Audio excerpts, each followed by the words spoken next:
Shalom, puji nama Tuhan. Kita berjumpa lagi dalam PA kali ini. Mari kita siapkan hati kita mau datang kepada Tuhan. Bapa di surga, kami datang kepadamu.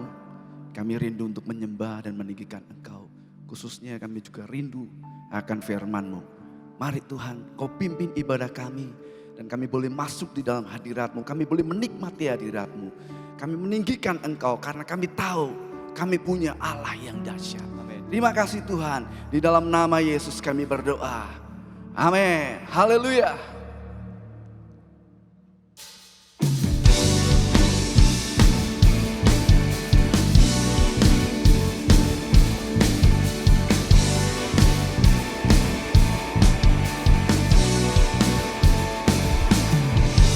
Langit adalah tahta-Mu Tuhan, dalam kemuliaan bumi tumbuhan kaki-Mu sungguh mengagumkan.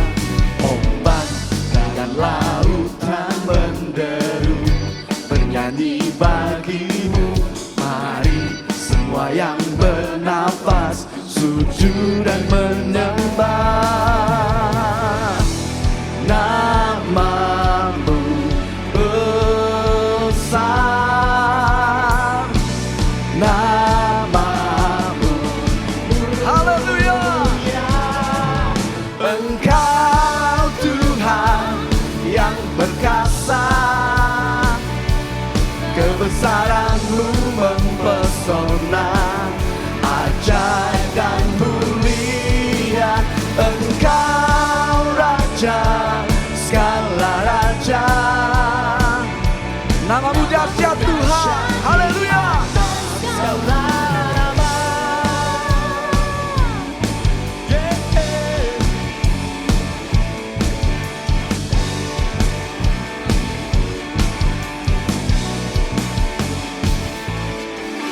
langit adalah tahta-Mu Tuhan, dalam kemuliaan bumi tumbuhan kaki-Mu sungguh mengagumkan. Ombak dan lautan menderu bernyanyi bagi-Mu. Mari semua yang bernafas sujud dan menyembah. Nama-Mu besar, yes. Nama-Mu mulia.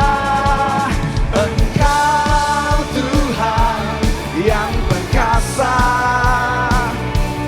kebesaran-Mu mempesona, ajaib dan mulia.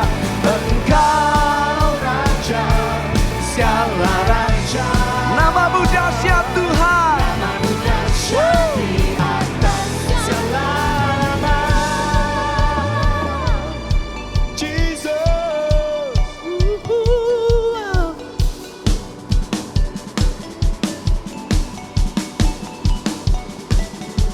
yeah.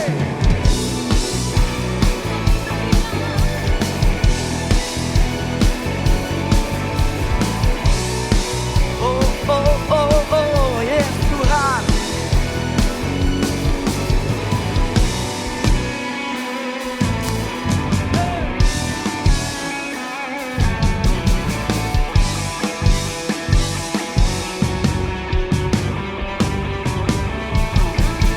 Engkau Tuhan yang perkasa, kebesaran-Mu mempesona, ajaib dan mulia. Engkau Raja, segala raja, nama-Mu dahsyat di atas segala nama. Engkau Tuhan yang perkasa, yeah. Kebesaran-Mu mempesona, ajaib dan mulia. Engkau Raja, segala raja, nama-Mu dahsyat di atas segala nama. dahsyat di atas. Haleluya. Ya Tuhan, Engkau dahsyat. Haleluya. Tentukan haleluya. Dia ajaib. Engkau ajaib Tuhan. Haleluya.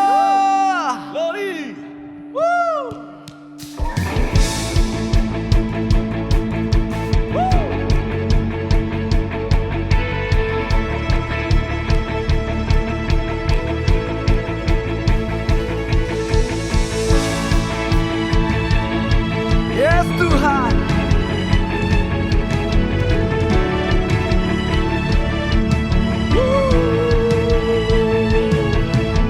Tak terbayang kebesaran-Mu dan tak terbanding kekuatan-Mu Tuhan. Kau megah bagiku senap jiwa dan pengharapan, tak ku serahkan untuk rencana-Mu Tuhan. Kau Raja atasku, hanya Kau yang layak ditinggikan. Oh yes Tuhan, haleluya. Ajaib Kau Tuhan, agung dan perkasa. Kau sumber kemenanganku, layak berkuasa. Amin. Memerintah selamanya. Yesus, Kaulah Raja mulia.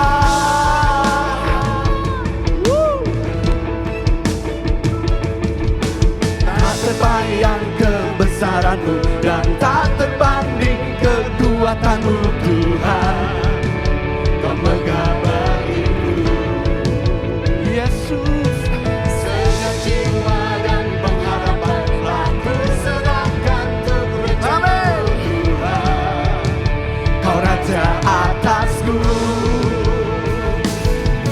hanya Kau yang layak ditinggikan.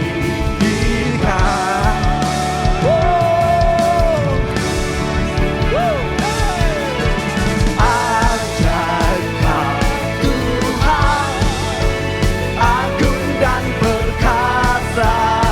Kau sumber kemenangan kami Tuhan. Yeah. Layak berkuasa, memerintah selamanya.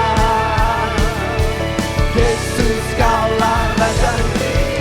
Ajaib Kau Tuhan, agung dan perkasa. Kau sumber kemenanganku, layak berkuasa, memerintah selamanya. Yesus, Yesus, Kaulah Raja. Haleluya. Yes Tuhan, Engkau Raja kami. Haleluya.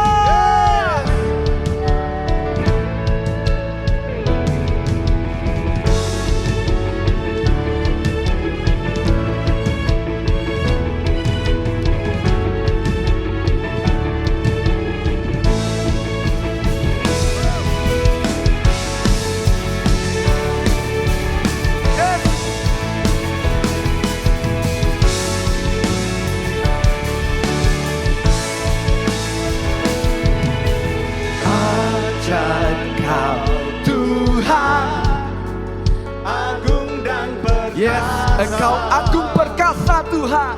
Kau sumber kemenanganku, layak berkuasa, memerintah selamanya. Yesus, Yesus, Kaulah Raja. Ajaib Kau Tuhan, agung dan perkasa. Amin.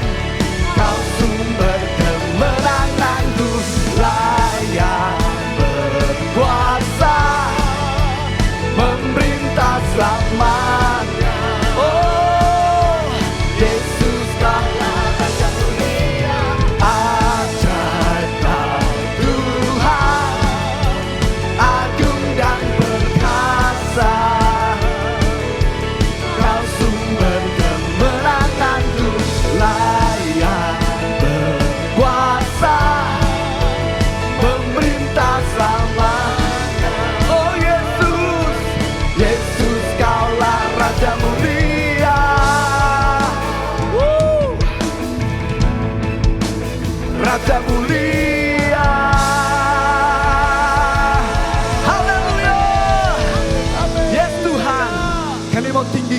Engkau terus Tuhan, karena Engkau layak. Amin. Kami saat ini datang kepadamu. Terima kasih Tuhan, terima kasih.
Sentuh hatimu, biar ku melihat kemuliaan yang Kau sediakan bagiku.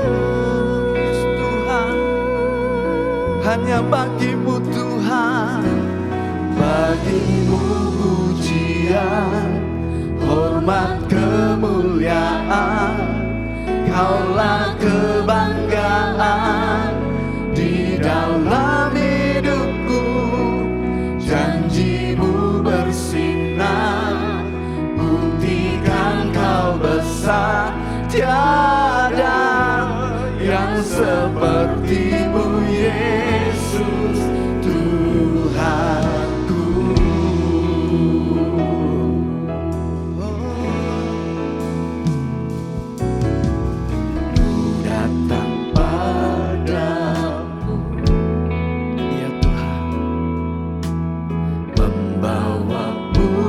Pujianku hanya kekuatan hadirat-Mu sanggup menjaga hatiku. Ku mau mendekat padamu Tuhan, mendekat padamu. Oh, ku mau sentuh hatimu, biar ku melihat kemuliaan yang Kau sediakan bagiku.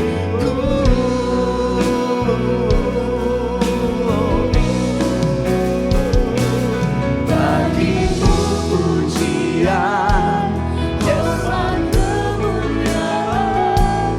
Kaulah kebanggaan di dalam hidupku. Janjimu bersinar, buktikan Kau besar. Tiada yang sepertimu Yesus Tuhanku. Oh yes Tuhan, hanya bagimu Tuhan, bagimu pujian, hormat, kemuliaan. Kaulah kebanggaan di dalam hidupku.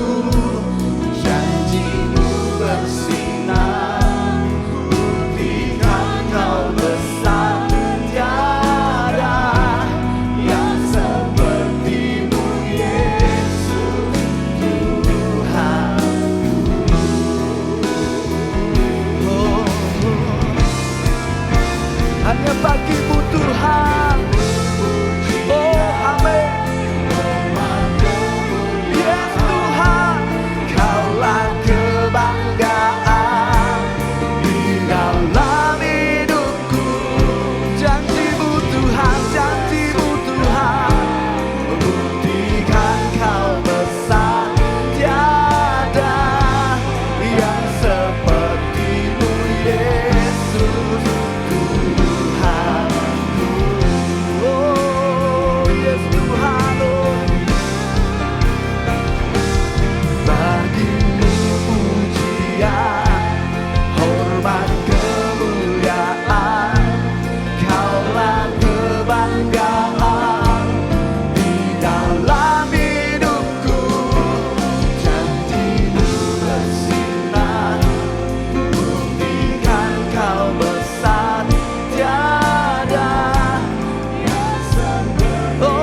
hanya Kau yang ku andalkan, melebihi siapapun juga. Yesus, hanya Kau yang ku percaya di setiap waktu. Tiada lain yang ku andalkan selain Kau. Yesus, hanya Kau yang ku andalkan, melebihi siapapun juga. Yesus, hanya Kau yang ku percaya di setiap waktu. Tiada lain yang ku andalkan selain Kau.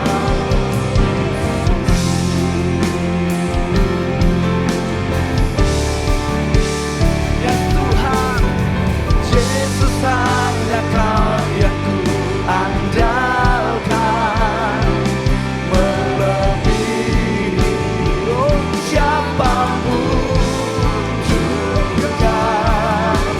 Yesus, hanya Kau yang ku percaya di setiap waktu. Tiada lain yang ku andalkan selain Kau. Tiada lain, yang ku andalkan selain. Oh, tiada lain yang ku andalkan selain Kau, Yesus. Oh, Yesus Tuhan. Oh, haleluya, haleluya. Shalalalalalalalala. Haleluya. Terima kasih Yesus. Terima kasih. Haleluya. Terima kasih. Kami bersyukur ya Tuhan untuk sore hari ini. Kami ada di dalam persekutuan ibadah kami. Kami diberi kesempatan masih untuk memuji dan memuliakan Engkau. Dan sebentar kami belajar di kebenaran firman-Mu. Roh Kudus, Engkau yang sudah hadir, baik di gereja maupun di mana kami beribadah Tuhan, secara online. Jamah kami Tuhan. Ajar setiap kami, supaya jemaat-Mu kami terus bertumbuh dalam pengenalan akan Engkau. Engkau adalah Tuhan Allah, tetapi juga manusia sejati ya Tuhan Yesus. Terima kasih, kami mau belajar sore ini. Di dalam nama Tuhan Yesus kami berdoa. Amin. Shalom. Kita masih belajar dari seri Injil Yohanes.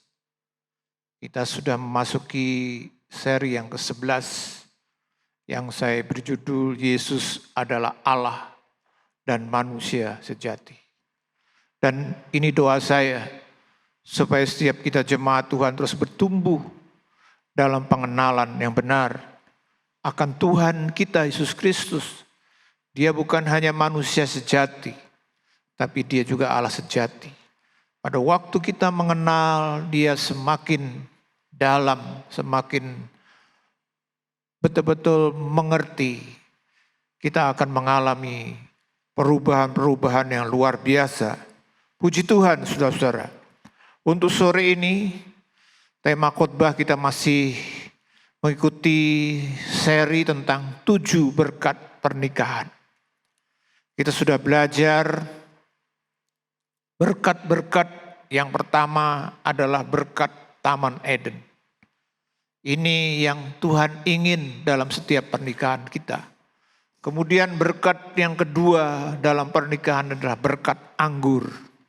di mana Tuhan mengerjakan mujizat.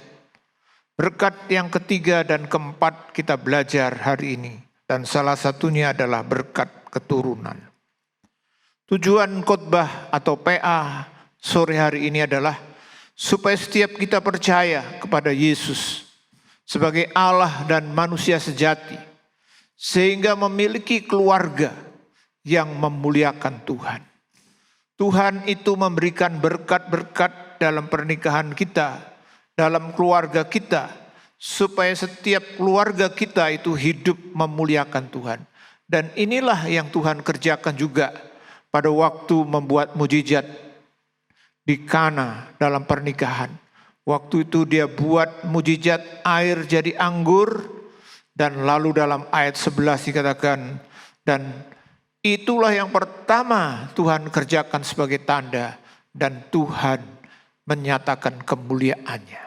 Tuhan selalu ingin menyatakan kemuliaannya melalui pernikahan dan keluarga kita masing-masing.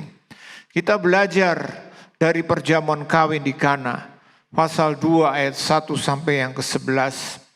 Dan kita juga coba untuk memahami waktu itu Tuhan membuat apa? Mujizat air jadi anggur. Mujizat air jadi anggur. Saudara-saudara dikasih Tuhan, kalau kita memahami bagaimana Tuhan bekerja, khususnya dalam membuat mujizat air jadi anggur, itu tidak lepas dari berkat yang memang Tuhan janjikan dan berikan pada setiap pernikahan yang benar. Yaitu apa? Berkat kemuliaan. Nah, ini berkat yang ketiga. Pada waktu orang-orang Yahudi menikah, mereka menantikan berkat dari hari ke hari. Hari pertama dapat satu berkat, hari kedua dapat satu berkat sang pengantin, kemudian hari ketiga juga dapat berkat yang saya sebut sebagai berkat kemuliaan. Tuhan menyatakan kemuliaan dan hidup kita juga mempermuliakan Dia. Ungkapannya begini berkatnya, Baruk ata Adonai Eloheinu melek ha olam sehakol bara likhud. Terjemahannya kurang lebih adalah, dimuliakanlah Engkau Tuhan Allah kami, Raja dunia, yang untuknya segala sesuatu diciptakan. Tuhan adalah Tuhan yang harus dimuliakan, dan itu Dia tunjukkan dengan apa yang Dia kerjakan. Dan khususnya kenapa pengantin diberkati ini, supaya pengantin atau supaya keluarga pernikahan itu mengalami kemuliaan dan juga hidupnya itu mempermuliakan.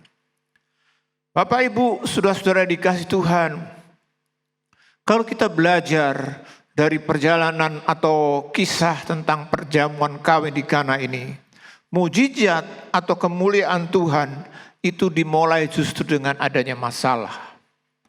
Kemuliaan yang Tuhan nyatakan dimulai dari masalah. Bahkan saya sebut jalan buntu. Di dalam Yohanes pasal 2 ayat 1 sampai 3 dikatakan, pada hari ketiga ada perkawinan di Kana yang di Galilea, dan ibu Yesus ada di situ. Yesus dan murid-muridnya diundang juga ke perkawinan itu.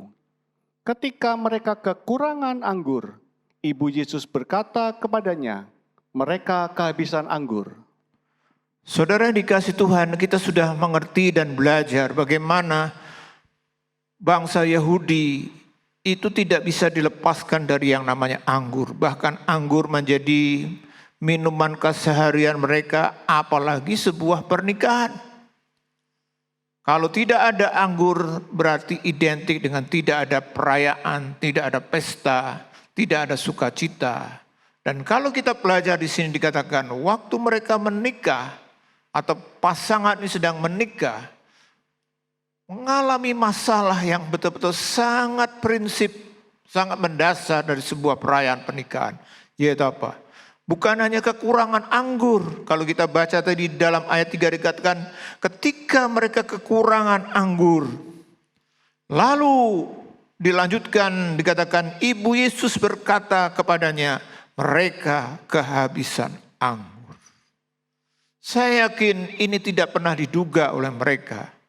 Seperti halnya dengan sebuah pernikahan, bahkan pernikahan yang paling sederhana pun, pasti pengantin dan keluarganya sudah memperhitungkan kalau mereka sudah siap menikah, termasuk mempersiapkan anggur.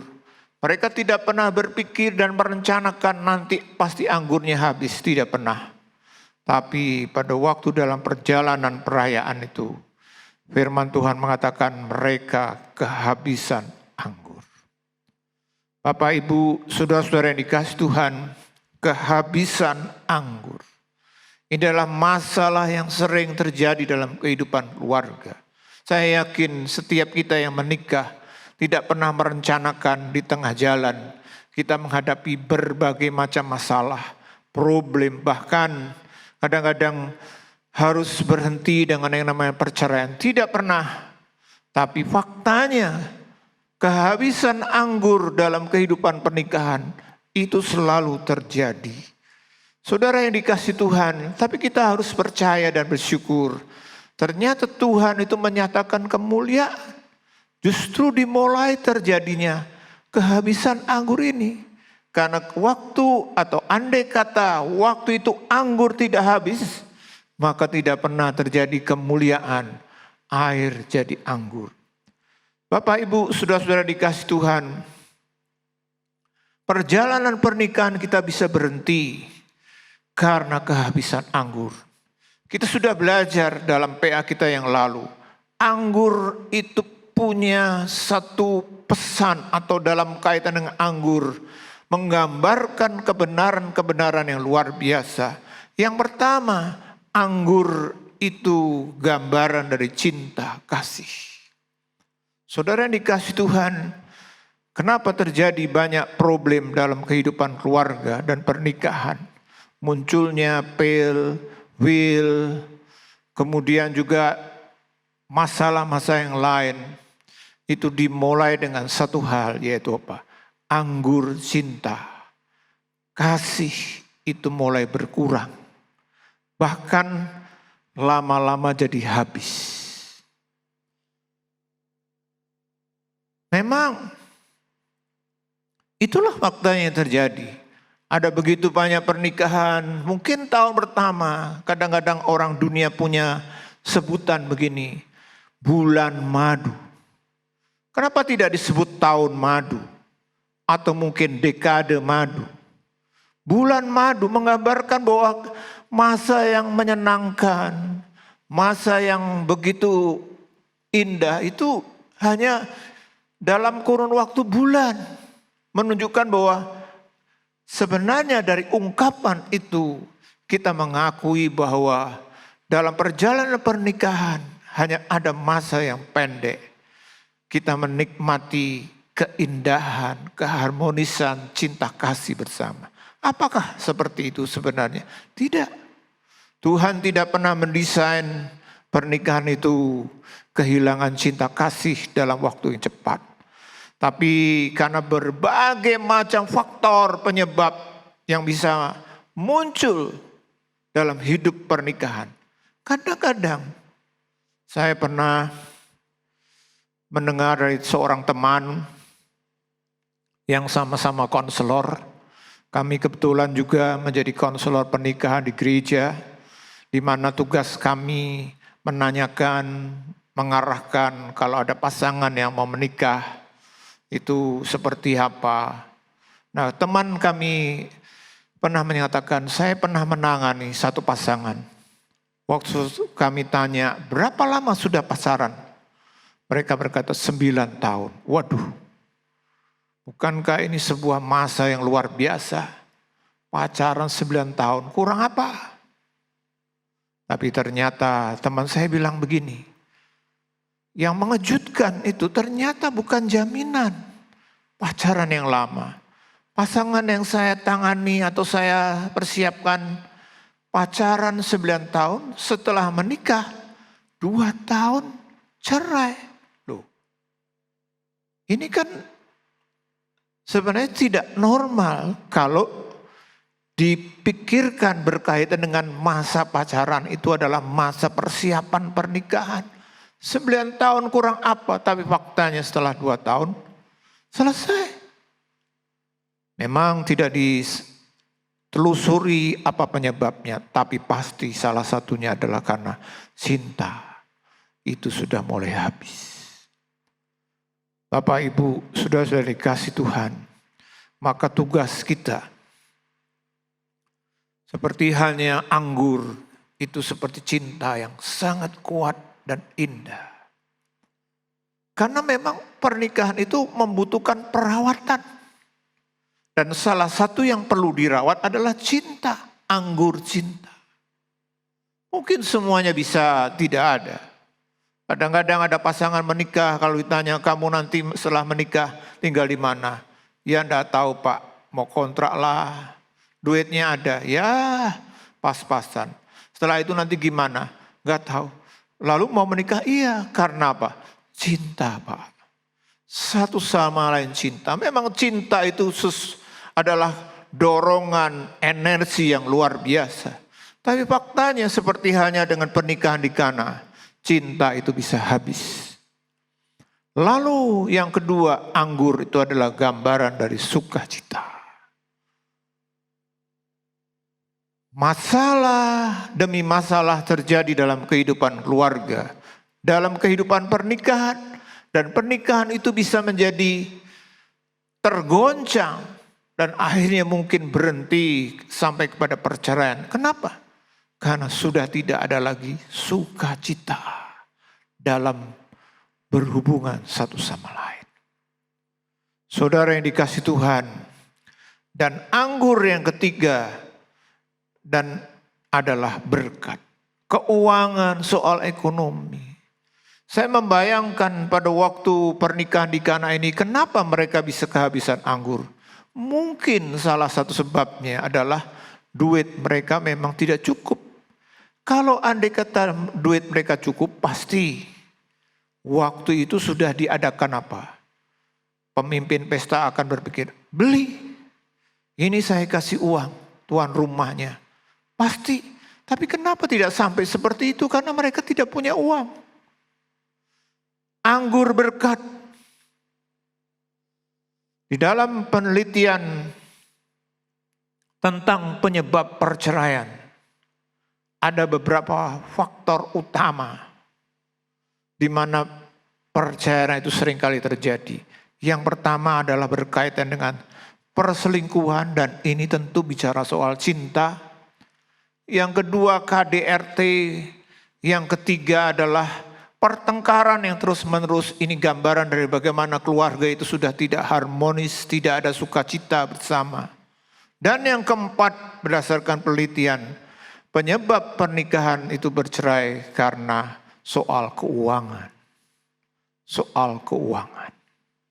Saudara yang dikasih Tuhan, berkat itu bisa habis.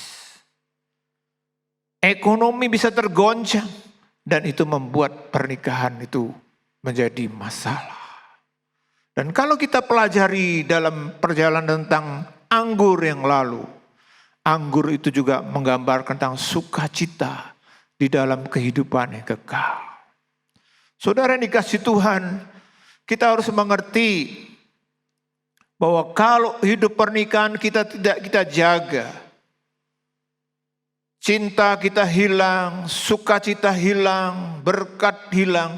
Bisa jadi keluarga kita, diri kita bahkan tidak bisa sampai menikmati sukacita surgawi kekal selama-lamanya. Saudara dikasih Tuhan, maka dari itu kita perlu waspadai. Saya yakin setiap perjalanan hidup pernikahan kita tidak lepas dari berbagai macam masalah. Tapi yang penting jangan sampai kita menjadi kalah dan pernikahan kita terjerumus pada kegagalan. Karena Tuhan ingin tidak seperti itu. Saudara yang dikasih Tuhan, mengapa? Mengapa banyak terjadi masalah dalam keluarga? Kenapa anggur cinta itu bisa habis? Anggur sukacita habis? anggur berkat itu habis, paling tidak ada dua penyebab. Yang pertama, dosa. Dosa yang menyebabkan keluarga kita menjadi terganggu, bermasalah, dan mungkin kehabisan anggur. Sejak Adam dan Hawa, Tuhan sudah mendesain manusia itu hidup dengan berkat Taman Eden. Semua serba kecukupan dalam hal berkat. Tuhan juga berikan suasana yang membuat mereka bisa hidup di dalam cinta dan sukacita karena Tuhan hadir. Tapi sayang, karena mereka melanggar, akhirnya mereka hidup dalam dosa. Dan sejak itulah manusia harus mengalami kehabisan anggur demi kehabisan anggur juga dalam kaitan dengan pernikahan. Dan yang kedua, kenapa kehabisan anggur itu bisa terjadi? Karena memang manusia itu adalah manusia yang terbatas. Seperti halnya dengan keluarga yang sedang merayakan pernikahan di Kana. Mereka sudah perhitungkan, modalnya juga sudah disiapkan walaupun mungkin mereka bukan orang kaya. Tapi kalau mereka sudah berani melakukan, pasti mereka sudah perhitungkan.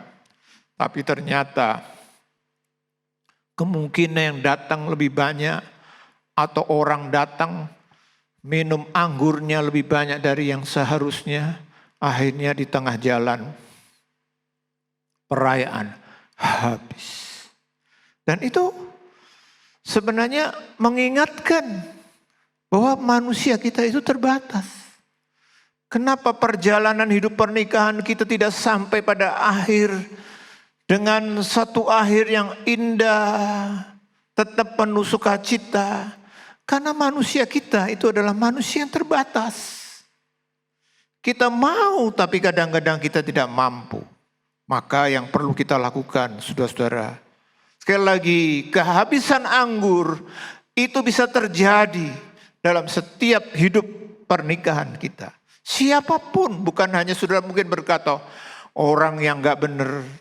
Dulu kan kita berpikir begini, Bapak Ibu, yang namanya perceraian itu sama dengan orang yang tidak percaya yang mengalami. Tapi faktanya coba, dalam kehidupan bergereja tidak sedikit kita mendengar bagaimana hal-hal yang bersifat seperti ini, konflik, ketidakharmonisan. Ada juga di dalam kehidupan orang percaya, bahkan bukan hanya orang jemaat biasa, pelayan Tuhan, hamba Tuhan pun juga bisa terjadi. Dalam kehidupan kami pun bisa terjadi kalau kita tidak masing-masing menjaga dan merawatnya. Maka hal kalau ini terjadi dalam hidup kita, apa yang kita perlu lakukan? Seperti hanya dalam perjalanan hidup perkawinan di Kana, mereka bersyukur akhirnya bisa mendapat jalan keluar. Kenapa? Kuncinya ini, Tuhan Yesus diundang dalam pernikahan di Kana. Dalam Yohanes 2 ayat 2 dan 3 dikatakan, Yesus dan murid-muridnya diundang juga ke perkawinan itu. Ketika mereka kekurangan anggur, ibu Yesus berkata kepadanya, mereka kehabisan anggur. ya, kelebihan ini yang membedakan pernikahan yang satu dengan lain. Yesus diundang. Bapak, Ibu, saudara-saudara, saya ingin menyampaikan kepada saudara semua, kalau mungkin hari-hari ini di mana Bapak Ibu pendengar firman Tuhan dan sedang kehabisan anggur, jangan khawatir. Selalu ada jalan keluar. Kalau apa? Yesus diundang dalam pernikahan kita. Jika Tuhan Yesus hadir dalam keluarga kita, maka kita harus percaya. Selalu ada jalan keluar bagi setiap permasalahan kita. Inilah bedanya. Dan kita harus mengalami pengalaman berbeda ini. Jalan keluar. Kemuliaan Yesus, kemuliaan Tuhan dinyatakan. Bukan berarti sekali lagi kita bermasalah dulu. Tidak, tentunya kita semua tetap harus menjaga. Tapi sekali lagi, karena keterbatasan kita, kita tidak bisa menjaga, merawat terus-menerus dalam kondisi yang baik. Disinilah kita harus undang Tuhan Yesus. Karena waktu Yesus ada, selalu ada yang namanya jalan keluar. Kalau sore ini Bapak Ibu sedang bermasalah berkaitan dengan keluargamu, pernikahanmu, mungkin habis anggur cintamu kepada pasangan, mungkin habis anggur sukacitamu, mungkin habis anggur berkatmu, sehingga rumah tanggamu menjadi tergoncang. Percayalah, kalau Yesus ada dalam kehidupan keluargamu, sore ini Tuhan siap untuk menyatakan kemuliaannya. Puji Tuhan, saudara-saudara. Lalu kita melanjutkan bagaimana caranya Tuhan bekerja. Bukan hanya sekedar diundang, tentunya bukan. Kalau Tuhan cuman diundang lalu hanya sebagai salah satu undangan. Kalau orang Jawa hanya mungkin bilang tengok-tengok saja, hanya diam, gak disuruh ngapa-ngapain. Yang gak pernah bisa terjadi, bukan? Perlu dilibatkan. Perlu Yesus yang diundang itu bekerja dengan cara dan waktunya. Dan kalau kita pelajari dalam perjamuan kawin di Kana ini, waktu itu Tuhan bekerja dengan luar biasa. Nah, kita perlu yakin ini. Sebelum kita melanjutkan dalam pengertian, pasti ada jalan keluar. Saya ingin membangkitkan optimisme kita. Rasa optimis bagi setiap saudara siapapun, bukan hanya berkaitan dengan masalah keluarga, pernikahan, masalah apapun. Kita harus bangun kepercayaan, keyakinan, pasti dan bisa ada jalan keluar. Karena apa? Karena Tuhan itu adalah Allah dan manusia sejati. Dalam Yohanes 1 ayat 1 sampai 3 dikatakan, Pada mulanya adalah firman.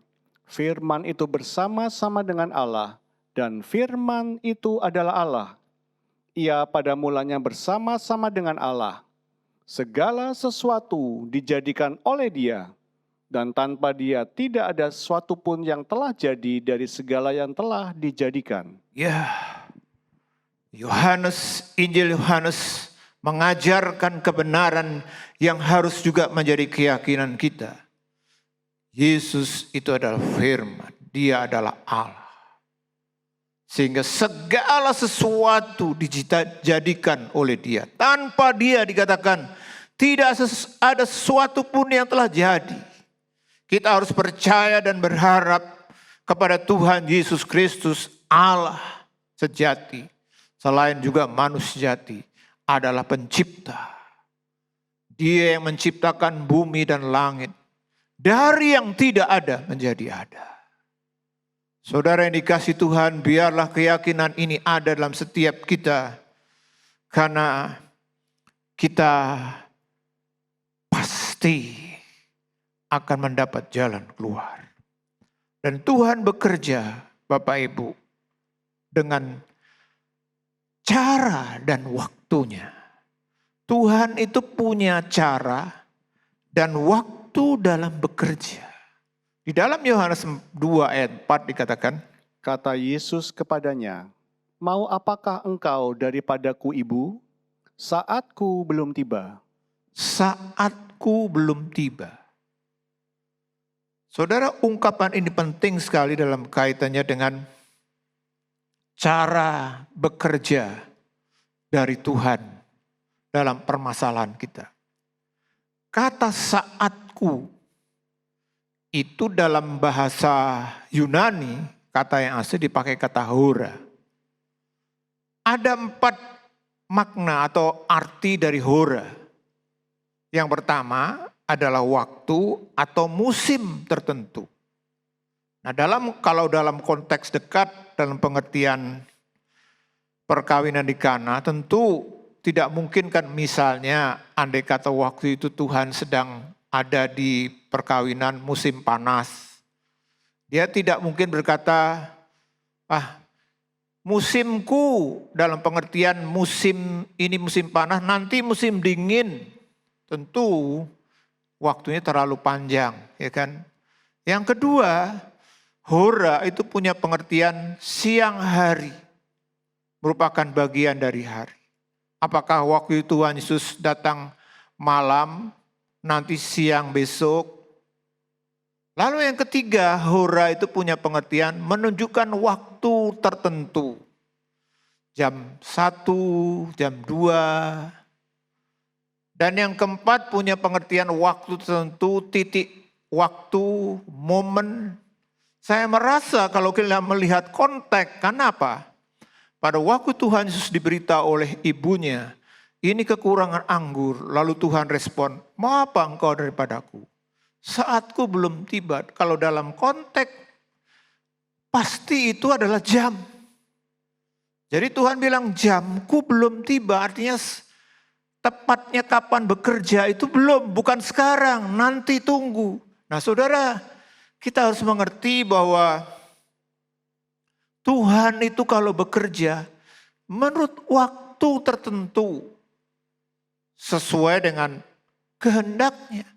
Di dalam Injil Yohanes saya menemukan paling tidak ada 2 yang berkaitan dengan soal waktu, jam, di mana Tuhan bekerja. Yang pertama kalau kita lihat dalam Yohanes 5, ini tentang bagaimana Tuhan membuat mujizat orang mati bangkit. Ayat 52-53. Ia bertanya kepada mereka pukul berapa anak itu mulai sembuh. Jawab mereka, kemarin siang pukul 1 demamnya hilang. Maka teringatlah ayat itu, bahwa pada saat itulah Yesus berkata kepadanya, anakmu hidup. Lalu ia pun percaya, ia dan seluruh keluarganya. Jam 1 siang.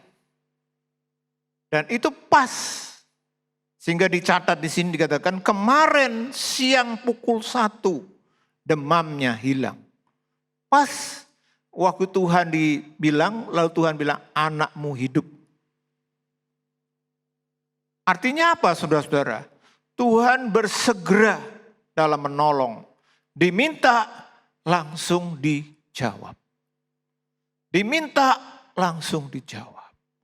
Nah Bapak Ibu, saudara-saudara, bukankah ini yang memang harus kita dan inginkan selalu bukan? Doa langsung jawab. Minta langsung diberi. Teriak langsung ditolong. Tuhan kadang-kadang melakukan seperti ini, seperti yang Dia lakukan terhadap anak yang demam ini. Tuhan langsung bilang, anakmu hidup. Lalu orang itu cek jam berapa anakku sembuh, alami mujizat. Jam 1. Orang ini ingat, wah pas jam itu Tuhan Yesus bicara, anakmu hidup. Saudara, Tuhan itu siap bersegera dan langsung menolong. Tapi kita harus mengerti juga bahwa Tuhan tidak selalu seperti itu. Kadang-kadang waktunya ditunda. Seperti perjamuan kawin ini dia tidak langsung bergerak. Memang Alkitab tidak mencatat berapa lama setelah itu dia baru bertindak. Tapi pasti ada selenggang waktu. Yang berikutnya Tuhan bahkan tinggal sengaja. Ini peristiwa kebangkitan Lazarus yang mati. Waktu Tuhan dengar di dalam Yohanes 11 ayat 6 dikatakan. Namun setelah didengarnya bahwa Lazarus sakit, ia sengaja tinggal 2 hari lagi di tempat di mana ia berada. Nah, saudara lihat di sini, waktu Lazarus sakit, dia sudah dengar. Tapi dia sengaja justru, dia olor 2 hari. Artinya apa? Sakit mati.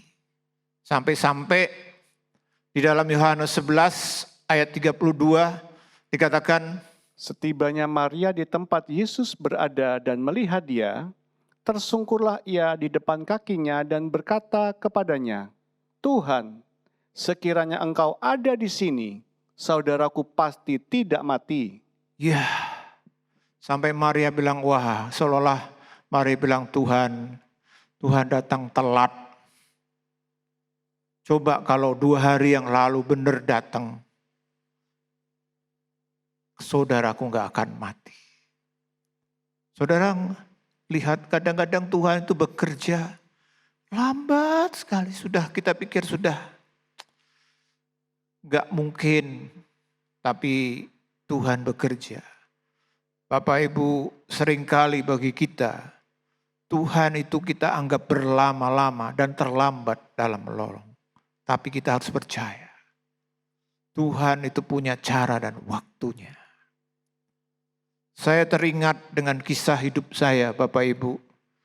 Pada tahun 91, saya sempat mengalami operasi telinga sebelah kiri saya. Waktu itu sebelum dioperasi, telinga saya ini mengalami abses, infeksi yang sudah akut terlambat.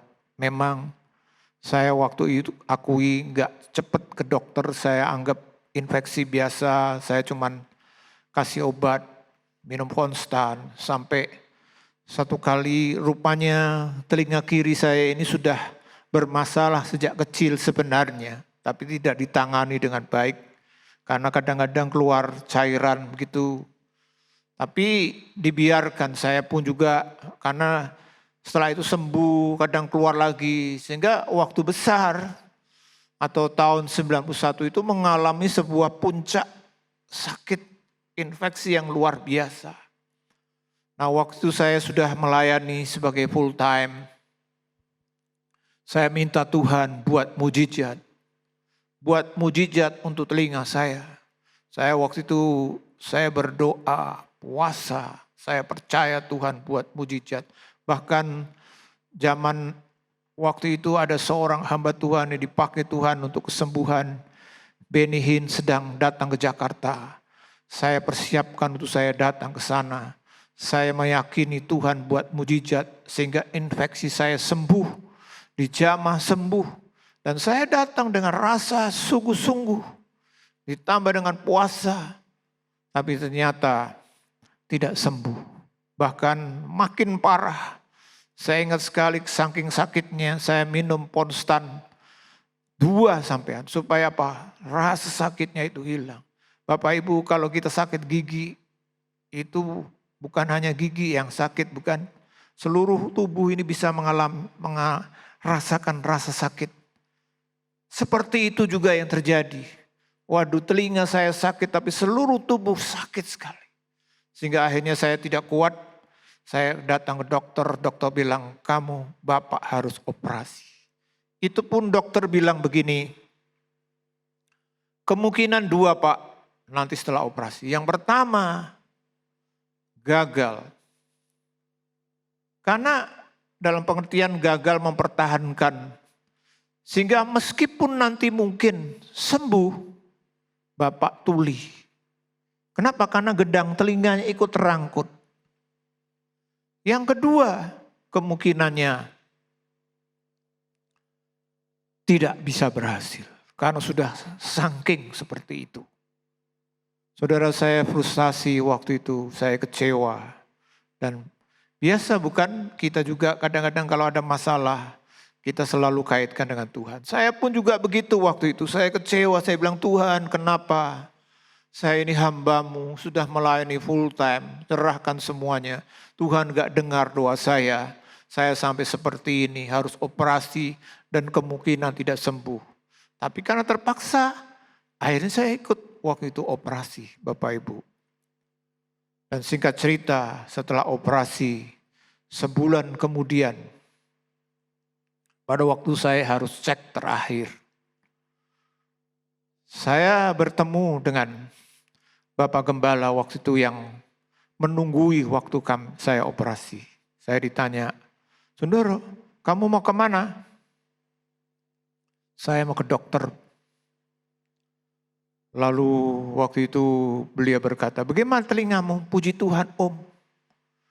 sudah bisa dengar, walaupun tidak normal. Lalu beliau berkata, wah itu mujizat. Tapi saya nggak percaya, belum percaya. Kenapa? Karena dokter tidak bicara apa-apa. Singkat cerita, saya pergi dokter, saya cek. Waktu itu dokter pakai semacam ya alat sorot gitu. Lalu dia lihat telinga saya. Kemudian dia pakai tangan begini yang lalu dia bilang sama saya, Pak, dengar Pak. Saya bilang dengar. Waduh, dia lihat lagi. Saya ingat sekali dokternya bilang, wah Pak, ini pekerjaan yang di atas. Karena apa, saudara-saudara? Karena waktu operasi itu, gendang telinganya ikut terangkut. Dan waktu itu dokter juga sudah bilang kepada Bapak Gembala dan salah satu pengurus waktu itu yang menunggui, Bapak Maneke almarhum. Dokter itu tidak berani bilang kepada kami, kepada saya apalagi, keluarga juga. Tapi bilang sama mereka, bilang ini operasinya sukses. Tapi gendang telinganya ikut terangkut. Sehingga nanti kalau Pak Sundoro ini sembuh, telinga kirinya jadi tuli atau budak. Sehingga waktu itu dokter ini dengan perasaan heran, waduh, dia bilang, Pak, ini pekerjaan di atas. Kenapa? Ternyata gendang telinga baru itu sudah ada. Saudara yang dikasih Tuhan, Tuhan bekerja dengan waktunya. Sepertinya kan terlambat, saya harus mengalami operasi, ngalam ini. Tapi Tuhan menyatakan secara luar biasa. Bapak Ibu, kita harus percaya Tuhan itu punya cara dan waktu. Demikian juga dalam kaitannya dengan keluarga atau rumah tangga. Kadang-kadang pernikahan yang tidak mudah karena kehabisan anggur tadi, anggur cinta, anggur sukacita, membuat keluarga menjadi berantakan. Dan disinilah mungkin kita sudah minta sama Tuhan, tolong supaya keluargaku, pernikahanku bisa dipulihkan. Suamiku mungkin atau istriku, pasanganku, pulihkan Tuhan, jamah, pulihkan. Tapi tidak terjadi-jadi. Saudara, saya harap kita tetap percaya Tuhan punya cara dan waktunya kalau kita betul-betul mengandalkan Tuhan. Saya membaca sebuah kesaksian, ada seorang yang berselingkuh. Bukan hanya berselingkuh, lalu juga melakukan KDRT baik kepada istrinya maupun kepada anaknya selama 12 tahun. Tapi untung istrinya seorang yang percaya kepada Tuhan. Dia tetap sabar, didoakan. Setahun suaminya makin jadi. 5 tahun gak berubah. Kalau pulang tiap kali hanya maki-maki, marah-marah. Bahkan kadang-kadang tadi memukul dan semacamnya. Tapi istrinya tetap sabar. Sampai tahun yang ke-12. Dengan caranya Tuhan, sang suami dipulihkan. Dan sehingga mereka punya keluarga yang dipulihkan. Bapak, Ibu, saudara-saudara dikasih Tuhan. Kita harus percaya. Waktu Tuhan itu sangat penting. Tuhan bekerja dengan jadwal yang jelas dan rapi. Memang kita harus akui di mata kita, kadang-kadang Tuhan bekerja kalau lambat seperti yang saya alami. Atau mungkin seperti tadi, keluarga tadi. Kenapa harus sampai 12 tahun? Mana tahan? Tapi itulah yang terjadi. Dan juga pada waktu Tuhan berkata, saatku belum tiba. Beberapa ahli Alkitab sepakat bahwa ini sebenarnya merupakan nubuat tentang bagaimana Yesus nantinya dimuliakan. Dia disalib, mati, bangkit, dan naik ke surga. Ini juga harus butuh waktu tertentu. Nunggu. Saudara yang dikasih Tuhan, kita harus percaya. Dan juga bagaimana supaya Tuhan bekerja. Membutuhkan respon kita juga. Bukan hanya menanti, lalu hanya sekedar menanti. Seperti hanya dengan waktu itu air jadi anggur. Andai kata tidak ada pelayan-pelayan yang responsif, aktif, tidak pernah terjadi. Di dalam Yohanes 2 ayat 5 dan 7 dan 8 dikatakan, Tetapi Ibu Yesus berkata kepada pelayan-pelayan, "Apa yang dikatakan kepadamu, buatlah itu." Yesus berkata kepada pelayan-pelayan itu, "Isilah tempayan-tempayan itu penuh dengan air." Dan mereka pun mengisinya sampai penuh. Lalu kata Yesus kepada mereka, "Sekarang cedoklah dan bawalah kepada pemimpin pesta." Lalu mereka pun membawanya. ya saudara yang dikasih Tuhan, hal apa yang perlu kita lakukan untuk supaya Tuhan bekerja dalam hidup kita, keluarga kita, permasalahan kita. Kita harus belajar hidup sebagai pesuruh atau pelayan. Bagaimana andai kata waktu itu pelayan-pelayan bilang, "Loh, oke lah kalau tempayan diisi ya kan air. Karena memang tempayan dipakai untuk pembasuhan. Kurang mungkin. Tapi waktu Tuhan bilang cedok, oke kalau dicedok. Tapi bawa ke pemimpin, suruh minum." Wah, kalau pelayan ini pelayan kritis, pelayan yang berpendidikan, punya logika yang baik, pasti protes Bapak Ibu. Loh Tuhan, ini air pembasuhan loh. Tapi kita lihat para pelayan ini nurut. Disuruh apa aja, isi air, isi, cedok, bawa ke pemimpin pesta, bawa. Saudara, Tuhan membutuhkan kerjasama dalam mengerjakan mujizatnya. Yaitu apa? Respon kita harus betul-betul sebagai seorang pelayan yang siap untuk beriman dan taat sepenuh kepada perintah Tuhan. Lakukan dengan sungguh-sungguh setiap firman-Nya. Kadang-kadang mungkin kita juga para istri yang sedang disakiti oleh suami bilang, "Loh Pak, gimana?"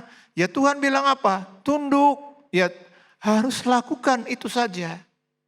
Nanti Tuhan yang mengerjakan. Lakukan dengan sungguh-sungguh setiap firman-Nya. Dan Tuhan akan mengerjakan mujizat bagi keluarga kita. Seperti yang terjadi di Kana itu. Karena ada pelayan-pelayan yang taat. Menjalankan. Tuhan bekerja dengan luar biasa. Sehingga apa?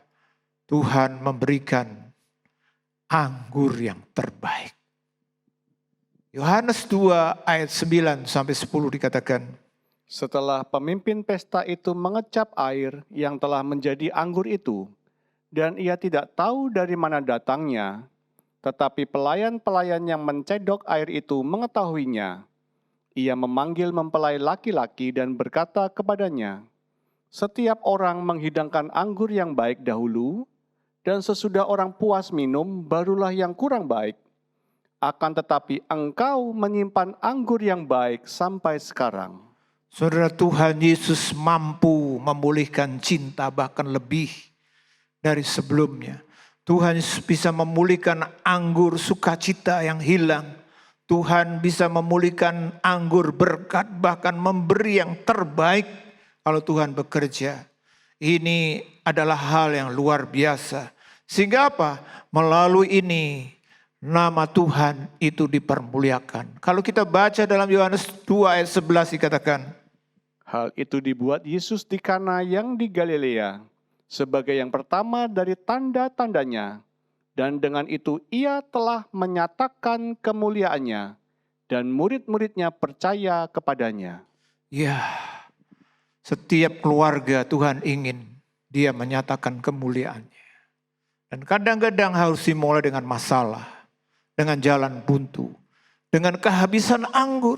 Mari, kalau itu mungkin yang terjadi dalam hidup kita, keluarga kita, pernikahan kita mau coba taat, menantikan, undang Tuhan, supaya Tuhan bekerja dengan cara dan waktunya, sehingga Dia akan memberikan anggur baru, anggur yang lebih baik dikatakan, sehingga hidup kita bisa memuliakan Tuhan.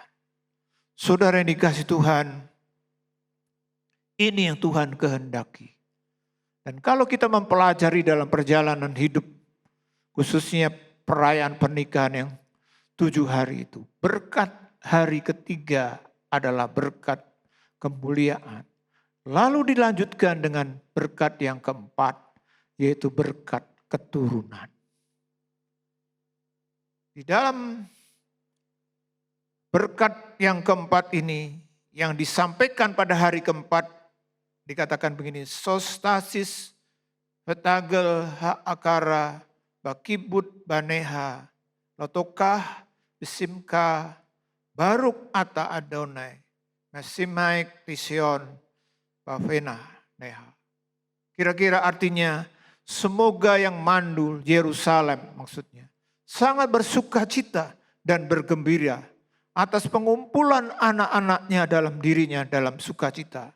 Berbahagialah engkau Tuhan yang menyebabkan Sion bersukacita dengan anak-anaknya. Saudara, Tuhan itu juga waktu kita menikah, Tuhan berikan berkat keturunan. Berkat keturunan. Kalau kita baca dalam ayat 6 dan 7 dikatakan begini. Di situ ada 6 tempayan yang disediakan untuk pembasuhan menurut adat orang Yahudi. Masing-masing isinya 2-3 buyung. Yesus berkata kepada pelayan-pelayan itu, isilah tempayan-tempayan itu penuh dengan air. Dan mereka pun mengisinya sampai penuh. Saudara, orang Yahudi itu sangat kental dengan simbol, terutama angka. Jadi tidak secara kebetulan kalau dalam Injil Yohanes pasal 2 ini, tempayannya disebut 6. Walaupun faktanya kita tidak tahu, bisa saja lebih dari 6 atau mungkin 10 atau mungkin 15, ya kan, tergantung kebutuhan karena air tempayan ini dipakai untuk membasuh para tamu kalau mereka datang. Tapi waktu yang dipakai untuk mujizat itu 6 tempayan. Kata 6 itu adalah angka manusia, simbol dari manusia. Artinya 6 tempayan ini gambaran dari manusia. Saudara, mujizat terjadi karena ada peran 2, yaitu manusia itu sendiri dengan Tuhan. Kalau enggak ada tempayan 6, Tuhan juga tidak membuat mujizat waktu itu. Jadi 6 tempayan. Saudara yang dikasih Tuhan, mujizat terjadi karena ada peran Tuhan Yesus dalam hidup manusia. Saya teringat dengan ayat di dalam Mazmur 127 ayat 1 dan 2 dikatakan. Jikalau bukan Tuhan yang membangun rumah, sia-sialah usaha orang yang membangunnya. Jikalau bukan Tuhan yang mengawal kota, sia-sialah pengawal berjaga-jaga. Sia-sialah kamu bangun pagi-pagi dan duduk-duduk sampai jauh malam, dan makan roti yang diperoleh dengan susah payah, sebab Ia memberikannya kepada yang dicintainya pada waktu tidur. Saudara lihat di sini, jikalau bukan Tuhan yang membangun rumah, sia-sialah usaha orang yang membangunnya. Artinya apa? Manusia membangun, tapi kalau cuma manusia saja, itu tidak akan punya manfaat yang besar. Harus Tuhan terlibat. Jaga kota juga begitu. Kalau penjaga jaga itu harus, tapi Tuhan juga ikut berjaga. Jadi artinya adanya peran yang nyata dari manusia dan Tuhan. Demikian juga dengan kerja. Tetap kerja tapi Tuhan memberi berkat. Saudara yang dikasih Tuhan, lalu kalau kita perenungkan Apa kaitannya? Di mana mungkin kita bertanya begini, Pak, apa yang perlu saya lakukan supaya Tuhan bekerja? Artinya apa yang saya perlu lakukan supaya rumah saya baik? Apa yang saya perlu lakukan supaya ada keamanan dalam kota? Apa yang perlu saya lakukan supaya ada keberhasilan dalam bekerja? Kalau dikaitkan peran kita, itu adalah takut akan Tuhan. Itu peran kita, Tuhan yang bekerja. Nah, kalau kita baca dalam Mazmur 128 ayat 1 sampai 6 dikatakan, Berbahagialah setiap orang yang takut akan Tuhan, yang hidup menurut jalan yang ditunjukkannya. Apabila engkau memakan hasil jerih payah tanganmu, berbahagialah engkau dan baiklah keadaanmu. Istrimu akan menjadi seperti pohon anggur yang subur di dalam rumahmu. Anak-anakmu seperti tunas pohon zaitun sekeliling mejamu. Sesungguhnya demikianlah akan diberkati orang laki-laki yang takut akan Tuhan. Kiranya Tuhan memberkati engkau dari Sion, supaya engkau melihat kebahagiaan Yerusalem seumur hidupmu, dan melihat anak-anak dari anak-anakmu, damai sejahtera atas Israel. ya, saudara, peran kita sebagai manusia, 6 tempayan tadi, supaya Tuhan bekerja menurut caranya, kita terlibat, yaitu apa? Hidup takut akan Tuhan. Ini tugas kita sebagai manusia. Yang selanjutnya tugas Tuhan. Dalam keluarga, Tuhan ingin, makanya dalam Mazmur 128 dikatakan ada berkat keturunan bagi orang-orang yang melibatkan Tuhan.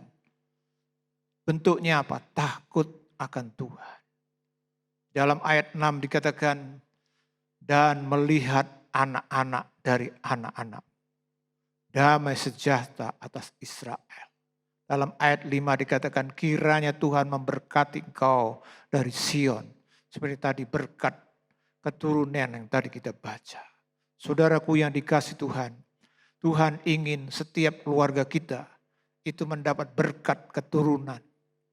Bukan hanya kita bahagia dalam level kita, anak kita juga, cucu kita juga, semua diberkati Tuhan. Itu berkat pernikahan. Tuhan tidak ingin cuman level kita saja yang menikah. Anak kita, cucu kita, generasi selanjutnya. Kuncinya apa? Libatkan Tuhan dalam setiap hal, terutama dalam kita berkeluarga. Caranya, tanamkan takut akan Tuhan. Mulai dari diri kita. Sebagai para pria, para kepala, coba jaga takut akan Tuhan. Para istri, lalu tanamkan kepada anak-anak takut akan Tuhan. Cucu, takut akan Tuhan. Cicit, takut akan Tuhan. Sampai seterusnya. Saudara dikasih Tuhan, di Amerika ada 2 tokoh yang terkenal pada zamannya. Yang pertama adalah Jonathan Edward. Yang kedua adalah Mark Juk. Mereka sama-sama hidup di abad ke-18 di Amerika. Mereka teman sejak kecil. Hanya punya cara hidup yang berbeda. Berlatar belakang, bertolak belakang. Jonathan Edward hidup takut akan Tuhan. Sedangkan Mark Juk hidup sesukanya. Mabuk-mabukan, gak percaya Tuhan. Dan mereka sama-sama mempunyai keturunan yang jumlahnya kurang lebih 1.200 tahun. Peneliti, sebuah lembaga peneliti meneliti seperti apa untuk mengetahui bagaimana peran nenek moyang dalam hal kaitannya dengan kebenaran tentang takut akan Tuhan. Dan ini hasilnya saudara-saudara. Mark Juk punya keturunan seperti ini. Nenek moyangnya tidak takut akan Tuhan, hidup gak karuan, istrinya juga sama, punya keturunan seperti ini. 440 orang suka pesta pora sebagai gaya hidup mereka. 310 orang jadi gelandangan dan pengemis. 190 orang jadi pelacur. 130 orang jadi narapidana. 100 orang jadi pecandu minuman keras. 60 orang punya kebiasaan mencuri. 55 orang jadi korban pelecehan seksual seks. Yang 7 jadi pembunuh. Bagaimana dengan Jonathan Edward yang menanamkan dan terus hidup dalam takut akan Tuhan? Ini keturunannya, saudara-saudara. 300 orang jadi pendeta, guru besar bidang agama. 120 orang profesor, guru besar di bidang akademis. 110 orang pengacara. Lebih dari 60 orang dokter. Lebih dari 60 orang penulis buku bermutu. 30 orang hakim, 14 orang rektor, 3 orang anggota kongres, 1 orang wakil presiden Amerika Serikat. Sisanya pemilik pabrik di Amerika Serikat. Saudara, Tuhan itu nyata memberikan berkat keturunan kepada keluarga kita. Kuncinya apa? Libatkan Tuhan dengan cara kita hidup takut akan Tuhan. Hidup takut akan Tuhan. Mulai dari diri kita, istri, anak, lalu nanti kalau punya cucu, tanamkan takut akan Tuhan. Cicit tanamkan takut akan Tuhan. Tuhan berjanji berkatnya akan dialirkan. Puji Tuhan, mari kita datang pada Tuhan.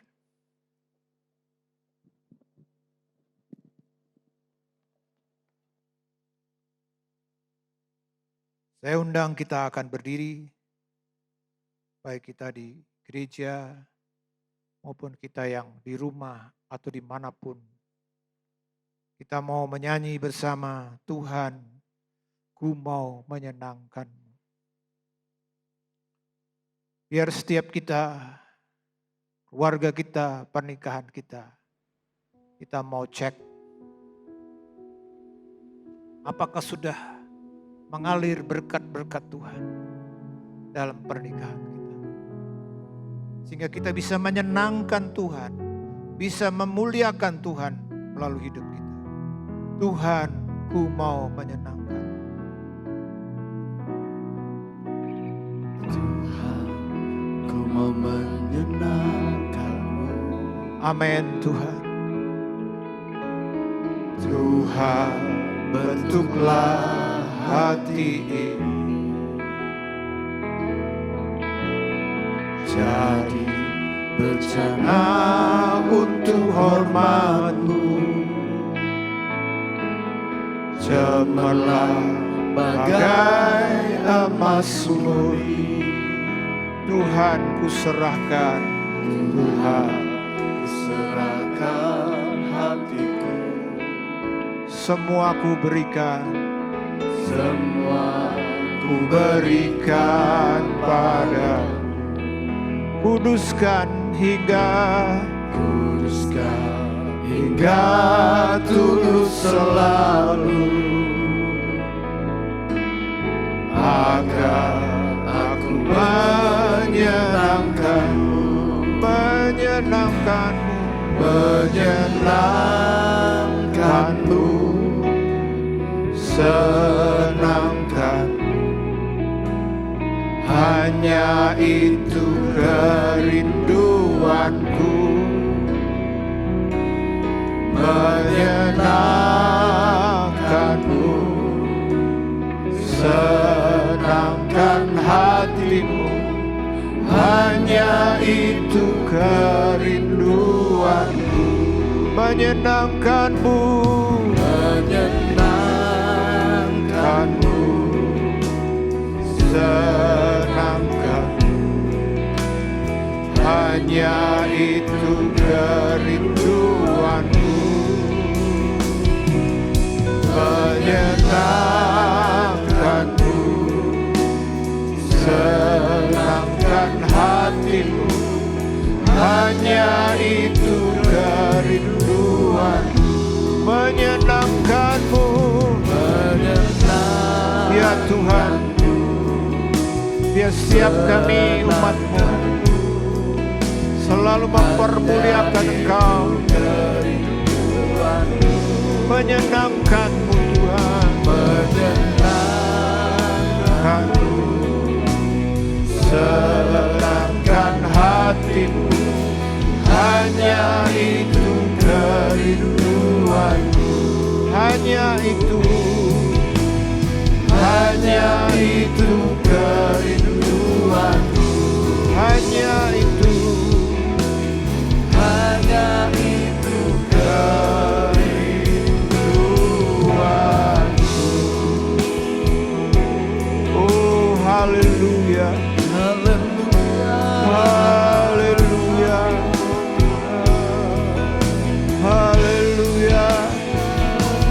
Oh haleluya, haleluya,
Kehabisan anggur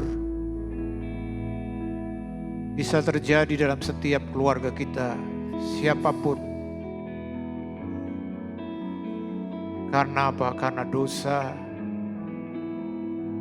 tapi juga karena keterbatasan manusia kita.